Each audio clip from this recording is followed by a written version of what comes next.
आज हम ट्रेडिंग के एक कह सकते हैं सबसे बड़े धोखे के बारे में बात करने वाले हैं। एक ऐसा आइडिया जो शायद ट्रेडिंग करने का तरीका हमेशा के लिए बदल दे। वो ये कि कैंडलस्टिक्स, हाँ वही कैंडलस्टिक्स जिन पर ज्यादातर ट्रेडर्स भरोसा करते हैं, असल में हमसे झूठ बोलती हैं। सोचिए जरा, अगर एक हरी कैंडल देखकर खरीदने का कारण है तो वो ट्रेडिंग नहीं, जुआ है। ये बात अपने आप में ही सब कुछ कह देती है ना? ये हमें एक पल रुककर सोचने पर मजबूर करती है कि क्या हम चार्ट को सच में समझदारी से पढ़ रहे हैं या बस एक रंग देखकर जुआ खेल रहे हैं। तो चलिए इसी झूठ की तह तक चलते हैं। देखते हैं कि आखिर कैसे ज्यादातर ट्रेडर्स को मार्केट को गलत तरीके से पढ़ना सिखाया जाता है, और यही वो तरीका है जो अक्सर उन्हें सीधे सीधे नुकसान की तरफ ले जाता है। अब यहां पर दो अलग अलग सोच दिखाई गए हैं।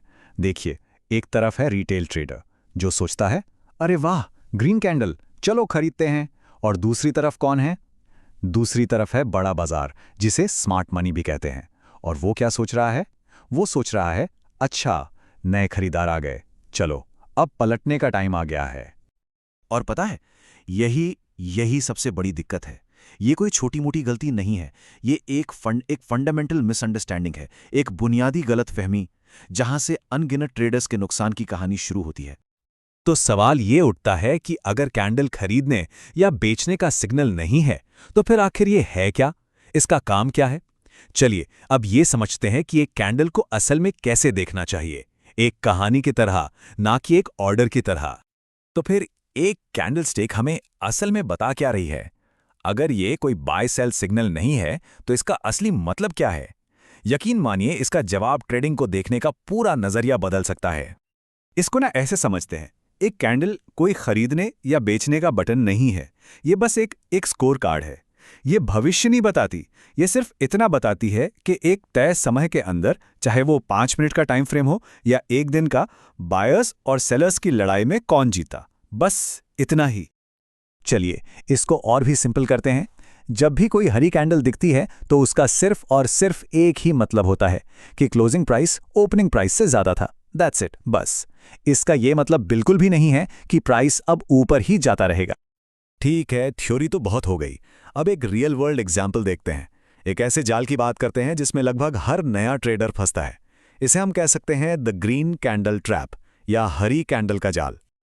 जरा सोचिए, एक सीन इमेजिन करते हैं। चार्ट पर नजरें हैं और अचानक एक बड़ी, बहुत ही मजबूत हरी कैंडल बनती है। ऐसा लगता है कि बस अब तो प्राइस आसमान छू लेगा। दिल में एक एक्साइटमेंट होती है और साथ ही फोमो, मतलब फियर ऑफ मिसिंग आउट, कि कहीं ये मौका हाथ से निकल ना जाए। और ठीक उसी पल एक हैरान करने वाला आंकड़ा सामने आता है। लगभग 95% रिटेल ट्रेडर्स ठीक इसी मोमेंट पर बाय का बटन दबा देते हैं। वो उस हरी कैंडल को एक गारंटी वाला सिग्नल समझ बैठते हैं। और फिर होता क्या है? जैसे ही ये सब लोग खरीदते हैं, मार्केट पलट जाता है, प्राइस नीचे जाने लगता है और वो सारे नए बायर्स एक बहुत बुरे ट्रेड में फंस जाते हैं और फिर उनका स्टॉप लॉस हिट हो जाता है। ये एक क्लासिक ट्रैप है जो बार बार होता है। तो सवाल ये है कि ये जाल काम कैसे करता है, ये समझना बहुत बहुत जरूरी है। देखिए, पहला पॉइंट, जब तक वो बड़ी सी हरी कैंडल बनती है, असली मूव तो पहले ही हो चुका होता है। दूसरा, जिन स्मार्ट ट्रेडर्स ने नीचे कहीं खरीदा था वो अब अपना प्रॉफिट बुक कर रहे हैं, मतलब वो बेच रहे हैं। और तीसरा, जो लोग आखिर में उस हरी कैंडल को देखकर मार्केट में कूदते हैं, वो दरअसल आखिरी खरीदार होते हैं। उनके बाद खरीदने वाला कोई बचता ही नहीं। तो फिर इसका सोल्यूशन क्या है?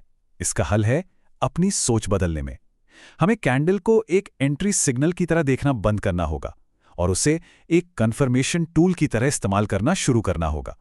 चलिए समझते हैं कि इसका मतलब क्या है। ये बात बहुत गहरी है। एक कैंडल को अकेले इस्तेमाल करना अपने अकाउंट को धीमा जहर देने जैसा है। मतलब अगर सिर्फ एक कैंडल को देखा जाए, ये समझे बिना कि चार्ट पर बाकी क्या चल रहा है, तो ये धीरे धीरे ट्रेडिंग अकाउंट को खत्म करने जैसा है। याद रखिए, कॉन्टेक्स्ट ही सब कुछ है। तो यहां पर देखिए, पूरी बात एकदम साफ हो जाती है। गलत अप्रोच क्या है? कैंडल को एंट्री सिग्नल मानना।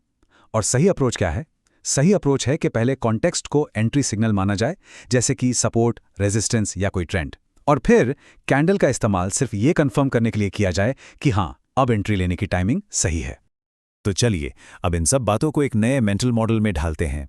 अब से कैंडल को एक सिग्नल की तरह नहीं देखना है, बल्कि उसे मार्केट के इमोशन को यानी डर और लालच को पढ़ने के एक टूल की तरह देखना है। तो फिर एक कैंडल का असली मकसद क्या है? असल में ये हमें 3 चीजें बताती है। पहली, कि उस टाइम फ्रेम में कौन ज्यादा स्ट्रांग था, बायर्स या सेलर्स। दूसरी, कौन कमजोर पड़ गया। और तीसरी, उनकी लड़ाई का फाइनल रिजल्ट क्या रहा। ये बस एक कहानी है, भविष्य की भविष्यवाणी नहीं। तो ये है वो एक गोल्डन रूल जिसे हमेशा याद रखना है। एंट्री का फैसला हमेशा बड़े पिक्चर यानी कॉन्टेक्स्ट को देखकर लेना है, और कैंडल का इस्तेमाल वो सिर्फ ये पक्का करने के लिए है कि एंट्री की टाइमिंग सही है या नहीं। तो आखिर में बस एक सवाल के साथ छोड़ते हैं। क्या हो अगर अगली बार जब चार्ट पर एक बड़ी परफेक्ट सी दिखने वाली हरी कैंडल बने तो उसे एक मौके की तरह नहीं बल्कि एक चेतावनी की तरह देखा जाए? क्या हो अगर बाजार खरीदने के लिए नहीं बल्कि फंसाने के लिए बुला रहा हो? जरा सोचेगा इस बारे में।